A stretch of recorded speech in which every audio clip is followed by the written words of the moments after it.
Le Seigneur Jésus a dit que sa maison serait appelée une maison de prière pour les nations. Et c'est beau de voir les nations qui prient ce matin. Je vous invite, s'il vous plaît, de tourner dans vos Bibles, dans la lettre de Paul aux Romains. Après quelques semaines de congé ce matin, on est de retour dans la lettre de Paul aux Romains. Et soit dit en passant, je voulais offrir mes salutations. En fait, c'est les salutations de notre frère Gilles Chéné, qui aide à prendre soin de l'église d'Onsic présentement et qui m'a demandé de vous saluer dans le nom de Jésus et de remercier l'Église Emmanuel pour le soutien à l'Église d'Onsic. Ce matin, d'ailleurs, c'est Mathieu qui est allé prêcher là-bas ce matin et notre frère Dan va prêcher aussi au mois de décembre. Donc, on est là pour aider les églises avoisinantes, puis ils nous transmettent aussi leurs salutations, leurs remerciements. Nous sommes quand même l'église fille de l'église d'Onsic, qui a été commencée en 1985. Il y avait un certain Marcel Côte-Noire qui était pasteur de l'église d'Onsic. Et c'est ma grande joie d'être pasteur ici avec les anciens de l'église. On prend soin de l'église Emmanuel depuis ce moment-là.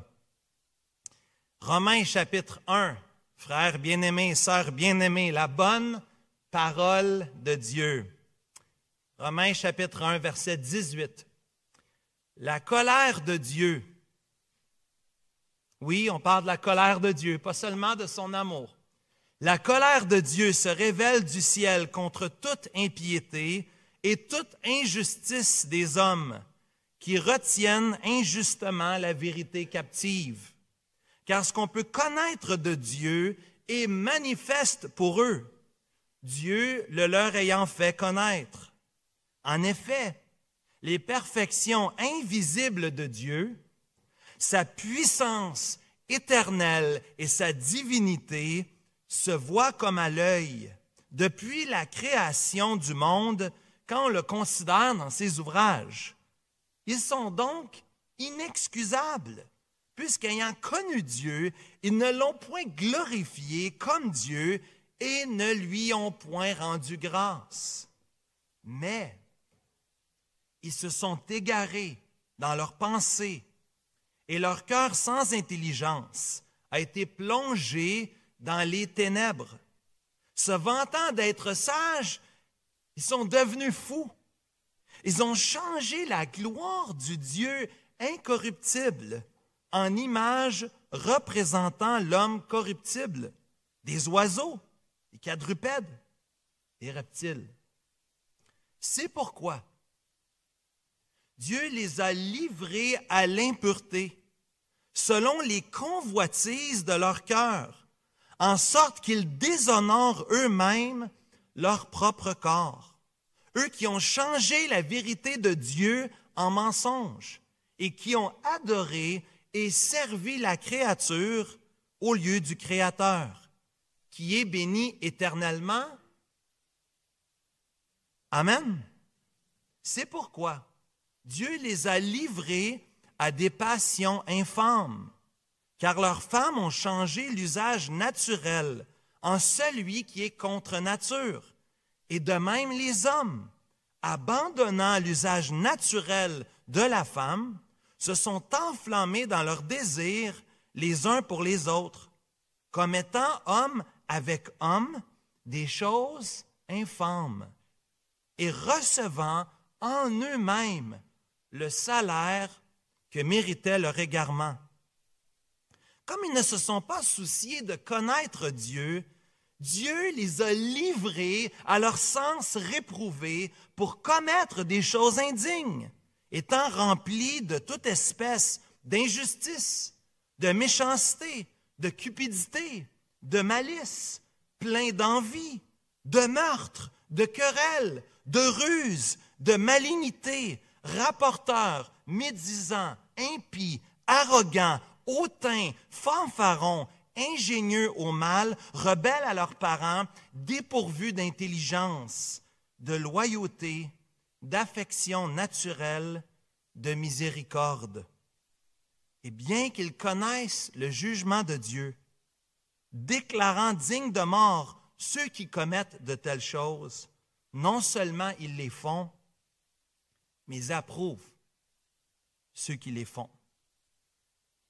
Que l'Éternel bénisse sa parole dans nos cœurs aujourd'hui. La bonne parole de Dieu, elle est bonne, frères et sœurs. Même dans les passages difficiles, même dans les jugements, même quand on parle de la sainte et juste colère de Dieu, la parole de Dieu, elle est toujours bonne pour nous. S'il n'y a pas de mauvaise nouvelle, la bonne nouvelle ne vaut pas grand-chose.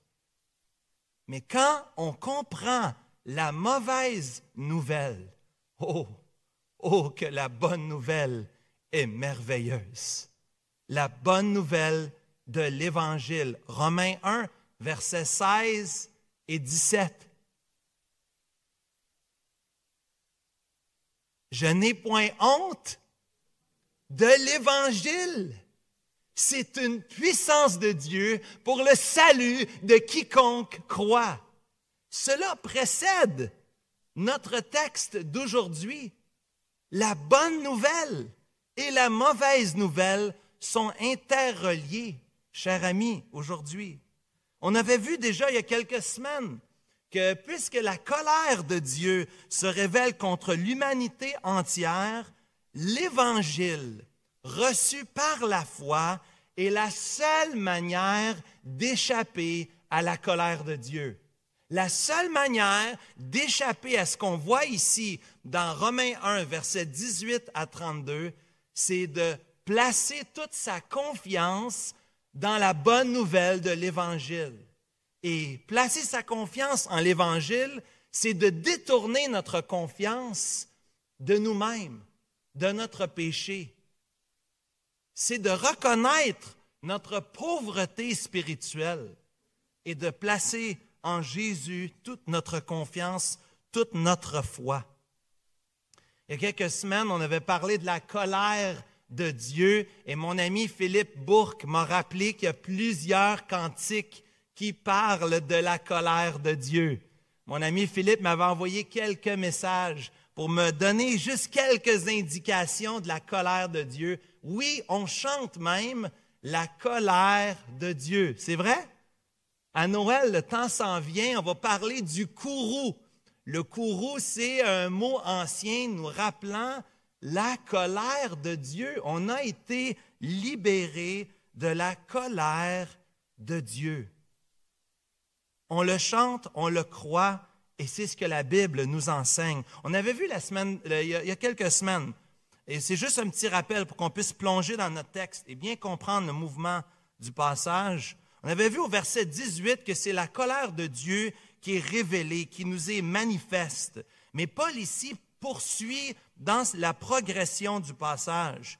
Dans les versets 19 à 21, Paul va expliquer que la colère de Dieu révélée contre tout homme, la colère de Dieu s'explique puisque l'homme ne connaît pas Dieu et refuse de connaître Dieu. Les perfections de Dieu se voient, sa puissance se voit, mais l'homme est inexcusable puisqu'il rejette Dieu, il ne connaît pas Dieu et ne veut pas connaître Dieu. La colère de Dieu, elle est clarifiée. Pourquoi? Parce que l'homme s'est égaré dans ses pensées, dans son cœur sans intelligence. Remarquez la progression. Plutôt que d'adorer le Dieu incorruptible, on adore le Dieu mortel et corruptible, Dieu petit d.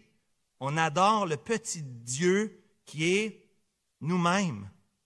Nous-mêmes et toute autre représentation que nous faisons de nous-mêmes et de notre propre Dieu à la fin du verset 23. Paul veut démontrer ainsi que le problème fondamental du cœur de l'homme, c'est une question d'adoration. Nous adorons la créature plutôt que le Créateur. Nous nous aimons nous-mêmes et nos idoles plus que nous aimons Dieu. Ce matin, dans la progression, la continuité du passage, toujours sur cette rubrique de la colère de Dieu, j'aimerais voir avec vous dans les versets 24 à 27, l'idée suivante. Puisque l'humanité rejette Dieu, Dieu les abandonne à leur péché et à la condamnation. Puisque l'humanité rejette Dieu, Dieu les abandonne ainsi à leur péché et à leur condamnation. Et puis, on va regarder ensemble dans les versets 24 à 27, on va voir 5 éléments. C'est important de prendre le temps ici parce que c'est un sujet qui est très sensible dans le monde actuel. Et je veux prendre le temps de ralentir un peu ici, au désarroi de certains qui vont penser qu'on va finir dans 10 ans la lettre de Paul aux Romains, mais soyez patients et indulgents, c'est des textes importants. On va voir ensemble 5 éléments. D'abord, la connexion au verset 24. Ensuite, la clarification, aussi dans la deuxième partie du verset 24. Et on va voir une surprenante célébration au verset 25. C'est quand même surprenant dans le contexte ici. On va voir la continuation au verset 26 et finalement la corruption des versets 26 et 27. 5C, j'ai pris ça de mon professeur Steve Lawson, connexion, clarification, célébration, continuation et corruption. On va voir ça ensemble ce matin. J'espère que ça peut vous aider à suivre la pensée de l'auteur. Au verset 24, on a cette connexion qui revient au verset 24 ainsi qu'au verset 26. Le fameux « c'est pourquoi ». C'est tellement bien écrit la Bible, il y a ici une conjonction de subordination indiquant la conséquence. Le « c'est pourquoi » pointe vers la conséquence. Quelles sont les conséquences de vivre sous la colère de Dieu? C'est la conséquence ici que Paul veut démontrer. Il y a une belle logique ici dans l'explication que nous fait l'auteur, l'apôtre Paul, bien sûr, guidé par le Saint-Esprit. Paul est en train de démontrer un lien très important. Il démontre le lien entre l'idolâtrie et l'immoralité. L'idolâtrie et l'immoralité sont liés ensemble. Je le disais tout à l'heure dans l'introduction, ce que nous adorons, n'est-ce pas, va expliquer ce qu'on va faire. Nous sommes en fait ce que nous adorons. L'idolâtrie est le point principal. Par cela découle l'éthique, la désobéissance ou le manque d'éthique. Là où on fait le bien ou le mal, cela découle de notre adoration. La solution dans la vie d'un croyant qui lutte avec le péché, c'est pas juste de lui dire « arrête de faire ça et fais ça à la place ». C'est pas assez. C'est pas assez de dire à quelqu'un « pense à ta propre vie, il faut plus que je dise ça, il faut plus que je fasse ça, il faut plus que je pense ça ». C'est pas assez de dire ça à un chrétien. Il n'y a aucune puissance dans la loi. La puissance, elle est dans l'Évangile. La puissance est dans l'adoration d'un Dieu qui s'est donné pour nous, qui est mort à la croix, ressuscité. Il a vaincu non seulement Satan, il a vaincu le péché. Il a vaincu à notre place. J'ai donc besoin en tant que chrétien non seulement de mettre à mort le péché, mais d'adorer Dieu. La clé, c'est l'adoration. Quand tu adores Dieu, prendre un temps pour lire la parole, c'est bien, pas seulement pour tirer des instructions pratiques pour ta vie de cette semaine. Les gens me disent toujours, c'est quoi l'application pratique? C'est important, l'application pratique, mais ça vient après. Ça vient après. Ce qui précède dans la vie du croyant, c'est l'adoration. Lis ta Bible et adore Dieu. Sois émerveillé de la personne de Dieu, de son œuvre. Chante à Dieu. Chante dans ton culte. Prends du temps pour chanter à Dieu, même si tu ne chantes pas bien. Certains me disent que je ne chante pas bien. Je vis bien avec ça. Parce que je chante avec mon cœur à Dieu. Et j'adore Dieu. J'enseigne, j'instruis mon cœur à adorer Dieu. Et de l'adoration, l'obéissance va venir naturellement par la suite. La clé, mon frère, ma sœur, c'est l'adoration dans notre vie. Et ici, le problème, c'est l'adoration. C'est d'abord une question d'adoration. Nous sommes ce que nous adorons, qu'on le veuille ou non. Nous sommes ce que nous adorons. Nous devenons ce que nous adorons. Et ici, les paroles de Paul sont acerbes, sont dures, mais sont vraies. Ils sont vrais. L'être humain, suite à sa rébellion, suite à sa fausse adoration, l'être humain est livré par Dieu. Au verset 24, tu remarques au verset 26, tu peux souligner encore, Dieu les a livrés. Tu peux remarquer encore au verset 28, Dieu les a livrés. Dieu les a livrés. Parce qu'on adore la créature plutôt que le Créateur. Dieu nous livre à nous-mêmes. Ici, cela nous signale l'abandon de Dieu. Dieu abandonne le pécheur à son péché. À cause de son adoration, à cause de son entêtement, Dieu nous abandonne, Dieu nous laisse aller. Mais c'est plus qu'un laisser-aller ici. Comprenez bien, c'est plus qu'un laisser-aller. Ici, il y a un jugement dans le laisser-aller. Ce n'est pas seulement que Dieu va détacher le bateau et le regarder partir à la dérive. Dieu détache le bateau, mais Dieu donne une petite poussée aussi. C'est le jugement, c'est la pensée de l'auteur ici, la pensée de l'auteur divin. Il me semble que bien comprendre ici le jugement de Dieu, c'est non seulement que Dieu nous laisse aller, Dieu les livre, mais il y a une intention derrière ça. Dieu confirme les choix que nous faisons. Et cela fait référence au jugement de Dieu. Dieu, dans sa souveraineté, dans sa bonté, mais aussi à cause de notre entêtement. C'est ce qu'on a entendu à l'école du dimanche, dans Jean 12 ce matin. À cause de la souveraineté de Dieu et de notre entêtement, Dieu détache le bateau et me fait une petite poussée. Ici, ce n'est pas seulement passif. Certains pourraient comprendre ici, le Dieu les a livrés comme une action passive de Dieu, comme si Dieu les laissait aller. Ce n'est pas l'idée du passage du tout et ce n'est pas cohérent avec le reste de la Bible. Dieu est aussi passif et actif dans le jugement qu'il donne.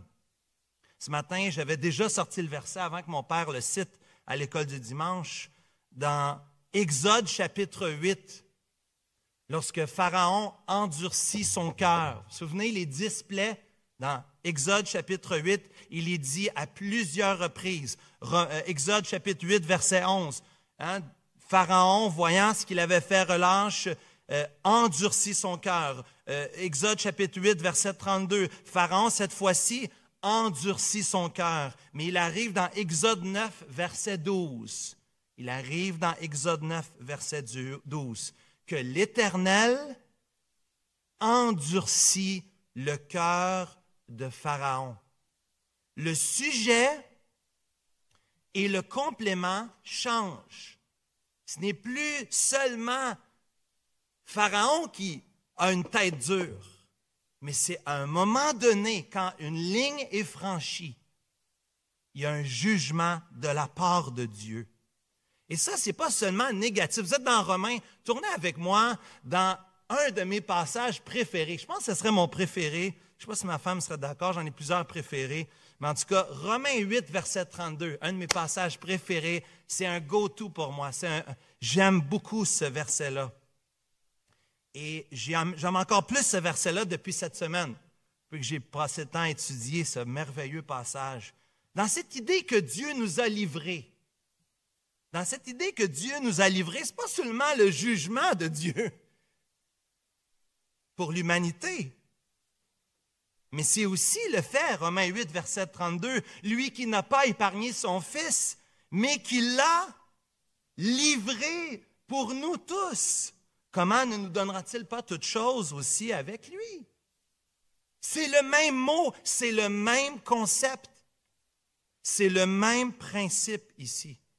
Dieu a livré son propre fils. Est-ce qu'il l'a fait par... Il a laissé aller son fils? Je te laisse y aller, mon gars. Non, non.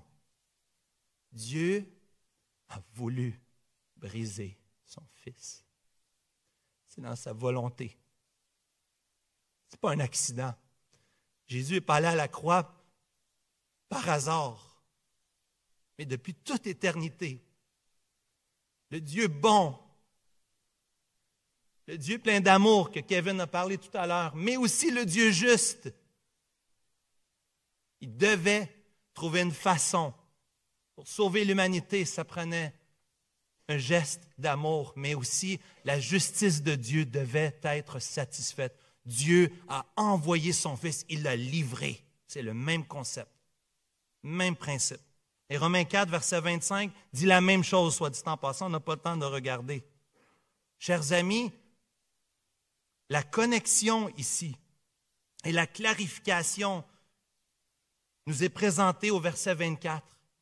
Non seulement que c'est connecté avec la pensée, la continuité, mais la clarification est évidente pour nous. Dieu abandonne le pécheur à son péché et Dieu le juge du même souffle. 2 Thessaloniciens 2, versets 11 et 12. On l'a vu il y a quelques mois, il y a 6 mois au mois de mai. Dieu envoie une puissance d'égarement pour qu'ils croient au mensonge, afin que tous ceux qui n'ont pas cru à la vérité, mais qui ont pris plaisir à l'injustice, soient condamnés. Si ce n'était pas écrit dans la Bible, j'aurais de la misère à le croire.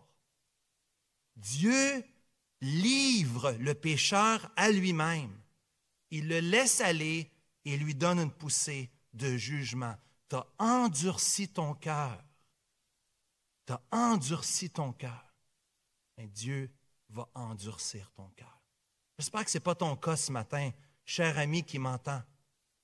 J'espère ce matin que tu m'entends et que tu sens que ça serre dans ton cœur.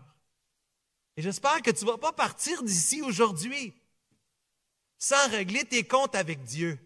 Parce que tant qu'il y a de la vie, il y a de l'espoir. Il n'est pas trop tard pour passer de la mort à la vie, de ne pas être jugé, mais de passer dans l'éternité, dans la gloire, dans la présence du Seigneur Jésus. Ne t'entête plus, cher ami qui m'entend aujourd'hui, ne t'entête plus, mais reçois la bonne nouvelle. Je n'ai pas honte de l'Évangile, c'est une puissance de Dieu pour toi aujourd'hui. Si tu places ta foi en Jésus, si tu te repens de tes péchés, tu peux avoir la vie éternelle. Tu peux avoir la certitude d'avoir la vie éternelle.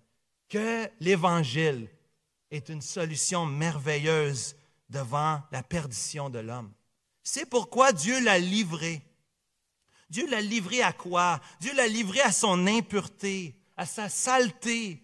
Dieu l'a livré selon les convoitises de leur cœur. L'essence du problème est là. Tu veux aller à la racine du problème. Tu ne peux pas juste aller en surface, toujours aller en surface, hein? Remplacer la fusible. La fusible, elle saute, je remplace la fusible. 2 jours après, la fusible saute, je remplace la fusible. Le breaker saute. C'est toujours le même breaker. C'est toujours le même, hein? Toujours le même breaker. Qu'est-ce qu'on fait? On repart le breaker, on repart le breaker, on repart le breaker. Mais es-tu allé à la source du problème? Ça se peut-tu qu'il y ait un autre problème en dessous? C'est pas seulement l'extérieur, mais l'essence du problème, c'est la convoitise dans le cœur, c'est l'idolâtrie dans le cœur. C'est là le problème. Garde ton cœur, cher ami. Garde ton cœur plus que toute autre chose, car de lui viennent les sources de la vie. Garde ton cœur.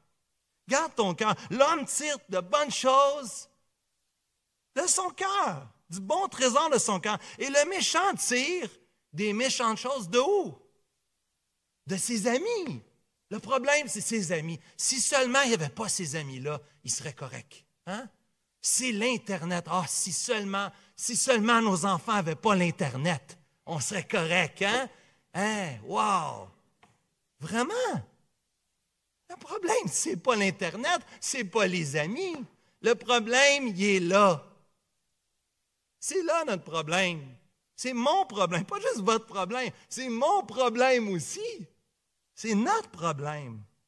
Verset 21, on l'a déjà vu. On est au verset 24, mais recule juste quelques versets. Leur cœur sans intelligence plongé dans les ténèbres. Ben oui, si ton cœur est dans les ténèbres, c'est sûr que ton cœur est rempli de convoitises, verset 24. Bien sûr. Tu n'es pas en train d'adorer Dieu, tu es en train de faire quoi? Verset 25. Tu changes la vérité en mensonge. Le cœur, là, dans la Bible, le cœur, ce n'est pas seulement le centre de tes émotions. Je ne parle pas juste de la Saint-Valentin ici, là. Les petits papillons, les petits cœurs, c'est plus que ça. Dans la Bible, le cœur, c'est les émotions, c'est l'intellect, c'est la volonté. Ce n'est pas seulement les sentiments. Le cœur, c'est toi à ton plus profond de toi. C'est ça ton cœur, dans la Bible. C'est toi. C'est tes émotions, mais c'est plus que ça. C'est qui tu es, c'est ce que tu veux. Ton intelligence, tes passions, ta volonté. Le cœur. Et le cœur, on voit l'incidence sur le corps. Manquez pas ça au verset 24, s'il vous plaît. Manquez pas ça. Selon les convoitises de leur cœur, point virgule, en sorte qu'ils déshonorent eux-mêmes leur propre... La logique, elle est là. Le problème commence dans le cœur et comment il se manifeste? Dans le corps, dans les actions qu'ils vont faire. Les actions nous parlent du cœur. Mais le problème n'est pas premièrement les actions. Le problème est premièrement au plus profond dans la racine du cœur. Ils ont changé la vérité de Dieu en mensonge. Ils ont rejeté Dieu. Nous rejetions Dieu avant de le connaître, il faut l'avouer. Nous qui ne connaissions pas Dieu, nous ne voulions pas connaître Dieu, nous voulions nous adorer nous-mêmes, avoir la gloire pour nous. On a changé, verset 23, la gloire de Dieu en image et finalement, on est perdant au change. Tu veux être perdant au change? Prends l'image du Dieu incorruptible. Prends le Dieu incorruptible et échange-le pour un veau d'or. Mais c'est ridicule. Sérieusement, là. Quand Moïse est descendu de la montagne, là, man, je suis content que ce n'était pas moi. Ouf! J'aurais pas voulu être le leader rendu là. Hey, je me serais arraché le peu de cheveux qui me reste sur la tête. C'est sûr qu'il a cassé les tables de la loi. Il n'y a pas le choix. Pouvez-vous vous imaginer? Hey, c'est le veau d'or qui nous a sortis d'Égypte. Wow, bravo la gang. Pas fort. Sérieusement. Sérieusement. On est comme ça, frères et sœurs. On est tellement perdants au change. Le Dieu incorruptible, le Dieu éternel, on le remplace par des idoles insignifiantes qui n'ont aucune puissance, qui ne peuvent rien faire pour nous. C'est acheter au plus haut et vendre au plus bas. C'est ça, l'idolâtrie. C'est le mensonge de l'ennemi. Tu vas être heureux, tu vas être heureux. Fais ça, puis tu vas être heureux, tu vas être content dans ton péché. Ah oui, le péché nous rend heureux, vraiment. Le plaisir est momentané. Le péché ne satisfait personne. C'est le mensonge de l'ennemi. Résiste à ça, mon frère, ma soeur. Dis non à ça. No way. Je ne serai pas heureux, ça ne me rendra pas heureux. On est tellement perdants. L'idolâtrie, on est tellement perdants. Rejeter la connaissance du Dieu éternel pour recevoir des idoles. Et qu'est-ce qu'ils font? Qu'est-ce qu'on fait aux idoles? C'est tellement bien écrit, c'est fou. Verset 25. Ils ont adoré et servi. Adorer, idolâtrer, servir, les actions. Ah oui. Qu'est-ce qui est important pour toi? Montre-moi ton budget. Je vais te dire qu'est-ce qui est important pour toi. Montre-moi ton argent. Montre-moi ton temps. Où est-ce que tu passes ton temps? C'est dangereux, ces petites affaires-là, mais ça peut être très utile. Une petite recherche peut te montrer combien de minutes tu as passé là-dessus en une journée. Quand j'ai regardé ça pour la première fois, j'ai eu peur. J'ai dit, ça se peut pas. Il doit y avoir une erreur. Ma machine doit être brisée. Je n'ai pas passé autant de temps que ça là-dessus. Ça se peut pas. Non, mais c'est vrai. C'est fou.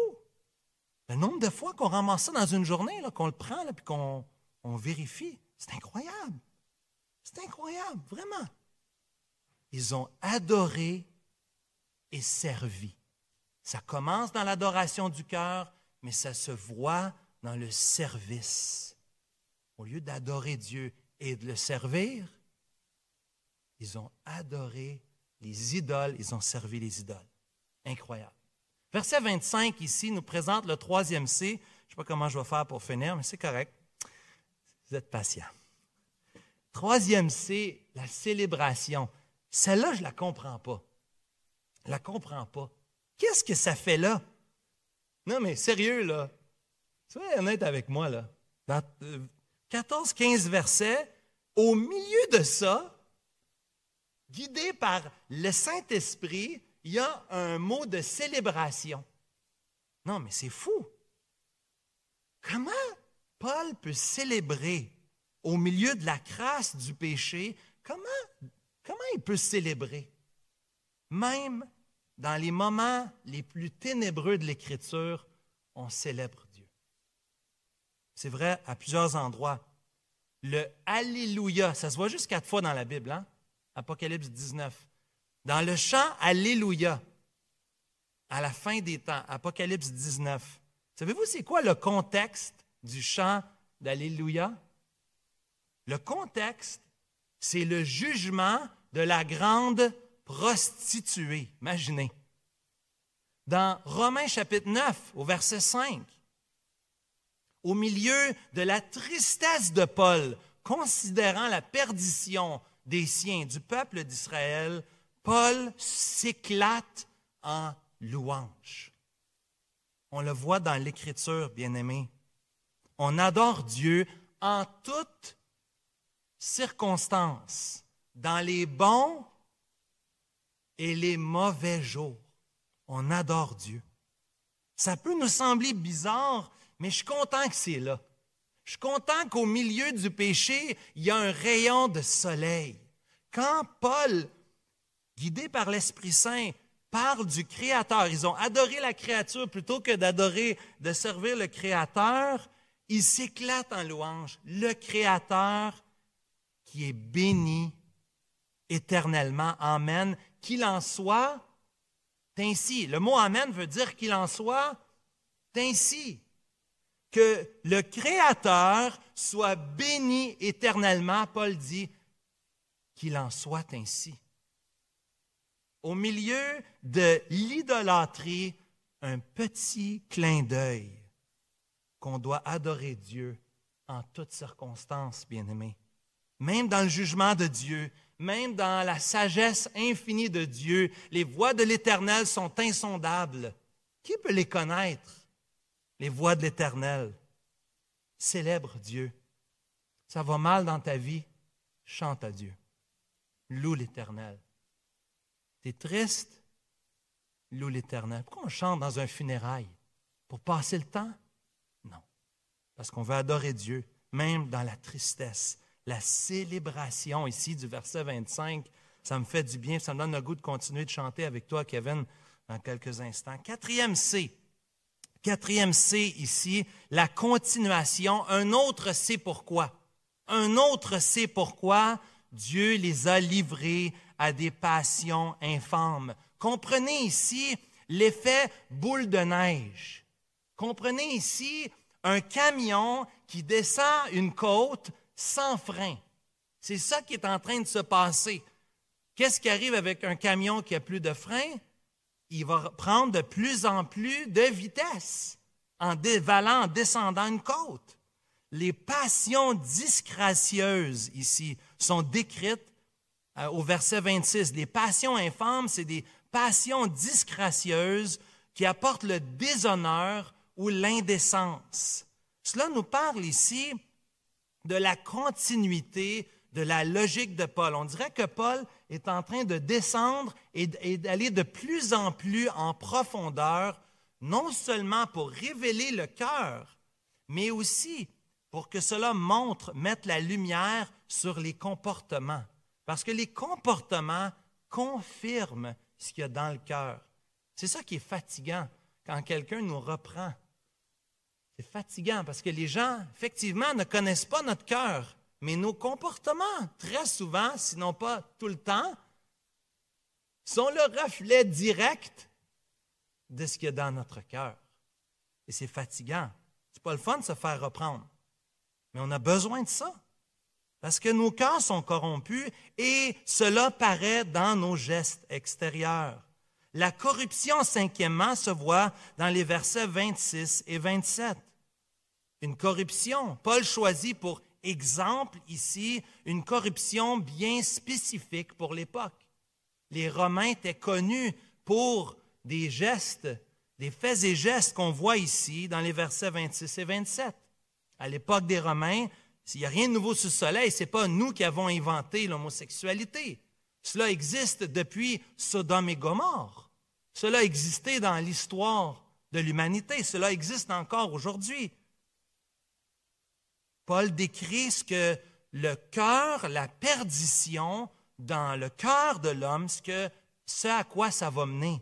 Ça mène à des passions déshonorantes ou disgracieuses, des passions indécentes. Et c'est là qu'on change l'usage naturel en celui qui est contre nature. Pour qui? Bien, d'abord pour la femme, au verset 26, qui, plutôt que d'aller vers un homme, se tourne vers une autre femme. Au verset 27, les hommes qui abandonnent l'usage naturel de la femme. Les hommes devraient être avec une femme. Et se sont enflammés dans leur désir les uns pour les autres, commettant avec Dieu, avec hommes, des choses infâmes, et recevant en eux-mêmes le salaire que méritait leur égarement.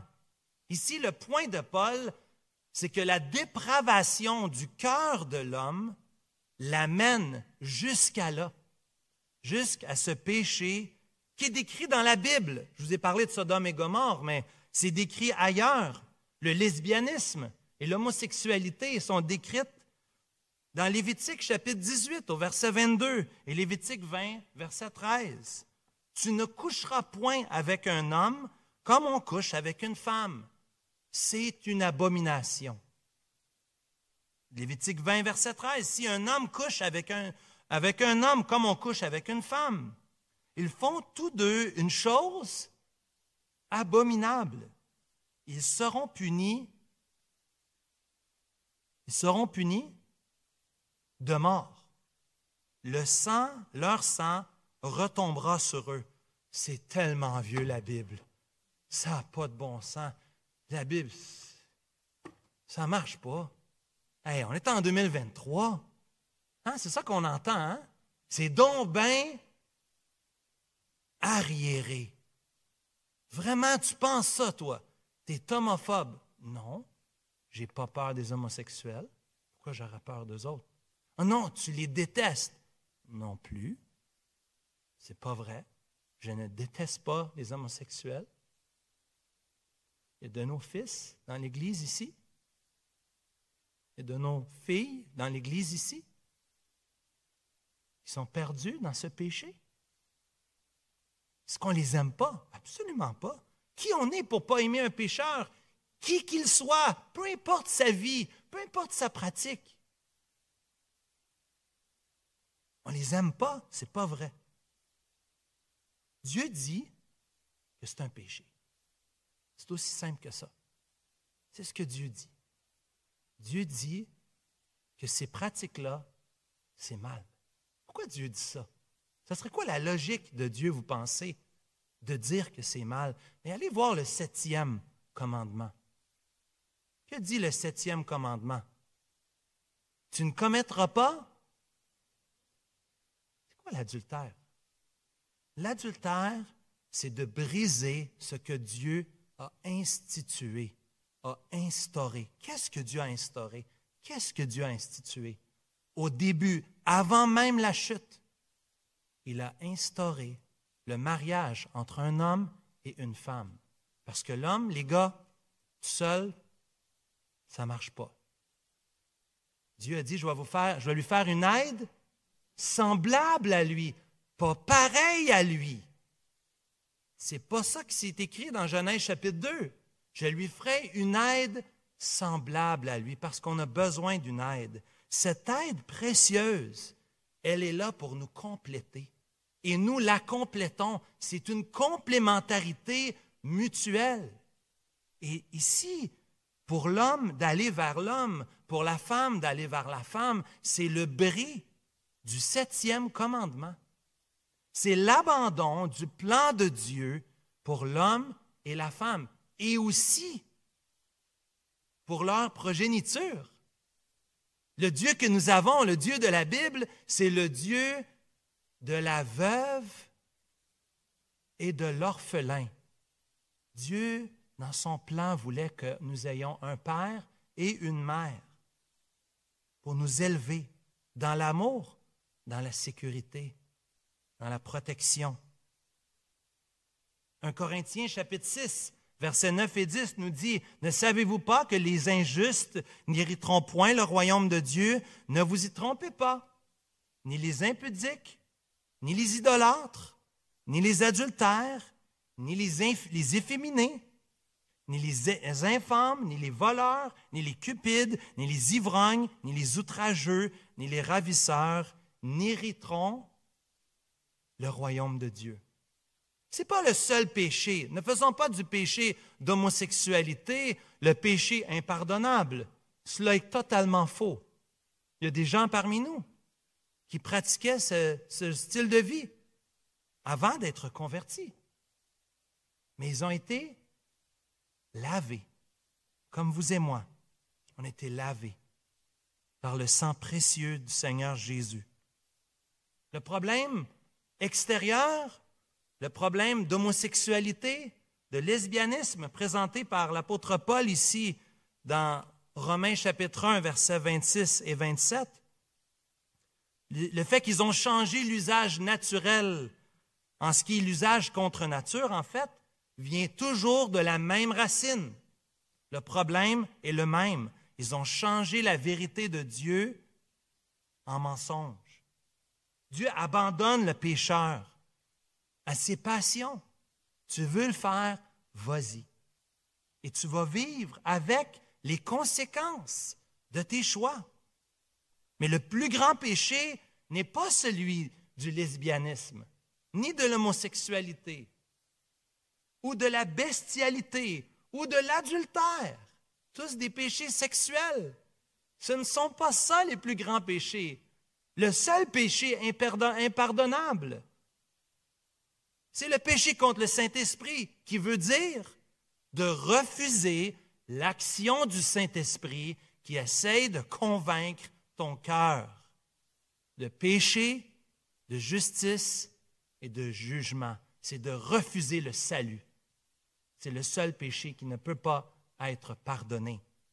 Ici, Paul veut simplement mettre en lumière la réalité du cœur. Le plus grand péché, c'est de ne pas, verset 28, Romains 1, verset 28, c'est de ne pas connaître Dieu. C'est de vouloir rien savoir de lui, d'échanger la vérité pour le mensonge. Oui, le péché de lesbianisme et d'homosexualité sont uniques et ont des conséquences tragiques dans le livre du Lévitique. Punis de mort. C'est très sérieux. Si tu voles le crayon de ton voisin, Dieu ne va pas te ne va pas prononcer une sentence de mort sur toi. Tous les péchés ne sont pas les mêmes. Comprenez-moi bien, je ne suis pas en train de dire que ce péché-là est comme les autres. Ce n'est pas ça. Un péché, c'est un péché. Mais il y a des péchés qui ont des conséquences plus graves. Si je vole ta femme, ce n'est pas la même conséquence que si je vole ton crayon. Tu comprends? Dieu, dans sa parole, est juste et saint. Ce péché-là ici, pour Dieu, est grave. Et on reçoit le salaire que méritait leur égarement. Plusieurs voient ici, comprennent, j'ai vu certains commentateurs qui vont voir le sida ici comme une conséquence naturelle du péché, les péchés qui sont décrits dans les versets 26 et 27. Mais c'est un anachronisme. C'est-à-dire qu'on lit aujourd'hui dans ce qui s'est passé avant. Paul n'avait pas en tête le sida. Le sida n'existait pas, si je comprends bien, à l'époque. Le sida n'existait pas. Faisons attention. Faisons attention ici. Sans doute, le sida est une des conséquences de ce type de péché, mais pas la seule conséquence. Paul n'avait pas en tête le sida ici. Je ne pense pas qu'on peut dire ça avec légèreté. Au contraire, la Bible ne dit pas clairement quelles sont les conséquences. Le salaire ici, on aimerait que Paul nous ait dit un peu plus de détails. C'est quoi le salaire? Qu'est-ce que ça veut dire? Mais la Bible n'est pas claire. Tout ce que la Bible nous dit, c'est que nos péchés ont des effets. Ce que tu fais, tu vas récolter ce que tu as semé, ce que tu as fait, ce que tu as dit. Et le péché d'homosexualité, de lesbianisme ont leurs conséquences et leurs répercussions. Et Paul veut que tu vois, cher ami, la destruction du péché. Mais en conclusion ce matin, je ne peux pas m'empêcher de revenir à ce glorieux évangile. Le péché que tu fais ne te définit pas dans la mesure que tu es prêt à te repentir. Tu peux te repentir, tu peux être pardonné. Si nous confessons nos péchés, il est fidèle et juste pour nous les pardonner. Peut-être que dans ton cœur, tu as des désirs ou des passions que tu n'aimes pas. Ceux qu'on a vus dans le texte, mais peut-être d'autres.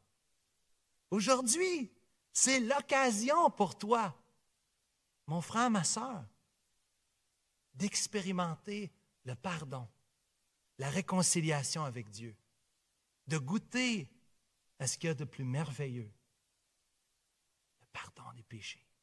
Tu peux être pardonné aujourd'hui. Et le péché sexuel, une application ici sans doute, est le résultat du rejet de la connaissance de Dieu. Les péchés qu'on fait, M. Desmangles disait, ce sont les péchés qu'on aime. Les péchés qu'on fait, c'est les péchés qu'on aime. Si tu n'aimais pas ce péché-là, tu ne le ferais pas. Et la raison qu'on le fait, c'est qu'il y a une froideur spirituelle dans nos cœurs. Il y a une apathie envers la vérité de l'Évangile. Cher ami, tout péché sexuel, pas seulement ceux décrits ici, mais tout péché sexuel peuvent être pardonnés. Mais le remède premier est dans l'adoration. Adore Dieu, viens à ses pieds, reconnais-le, chante-le. Oui, repens-toi, oui, change ta vie, mais nourris ta repentance par l'adoration du Dieu vivant et vrai. Une autre application pour nous ce matin, frères et sœurs, serait sans doute la gratitude et l'humilité. Ne soyons pas arrogants, surtout lorsque nous parlons de ce genre de sujet, de la colère de Dieu. On ne devrait pas rire de ça. Ce n'est pas drôle du tout. La colère de Dieu. De voir des gens qui pêchent et qui s'en vont en enfer. It's not a laughing matter. On ne devrait pas rire de ça. Au contraire, avec humilité, avec larmes, avec tristesse, mais aussi avec gratitude dans nos cœurs. Pourquoi nous, on est sauvés? Je ne mérite rien de ça, moi. C'est la grâce de Dieu. La conversion, c'est un miracle de la grâce souveraine de Dieu. J'ai pas honte de l'Évangile, c'est la faiblesse de Dieu pour le salut de quiconque croit. Non, c'est la puissance de Dieu. On a besoin de la puissance de Dieu pour être converti. C'est un miracle de Dieu. Cher ami qui m'entend aujourd'hui, c'est encore l'occasion pour toi de te repentir, mais c'est encore l'occasion pour nous de te parler, que tous entendent sa voix. Ici, il me semble, une troisième application, c'est une urgence dans notre évangélisation. Une urgence d'aller parler, de partager la bonne nouvelle à ceux qui sont perdus. Une autre application ce matin, notre adoration en tout temps, en toutes circonstances, je l'ai mentionné tout à l'heure, mais finalement, la seule explication à ce qui se passe dans le monde se trouve ici, chers amis. C'est plus actuel que le journal de demain matin. Lis Romains 1 et ça explique un paquet d'affaires. Ça explique pourquoi j'agis comme j'agis. Ça explique pourquoi mes enfants font ce qu'ils font. Ça explique pourquoi il y a des guerres dans le monde. Ça explique la vie de péché. C'est sûr. On est rebelle. On est en colère contre Dieu et la colère de Dieu repose sur nous parce que nous adorons Dieu. Nous adorons nous-mêmes plutôt que Dieu. Seigneur vous bénisse aujourd'hui. J'inviterai l'équipe de louanges de bien vouloir s'avancer pour le dernier cantique.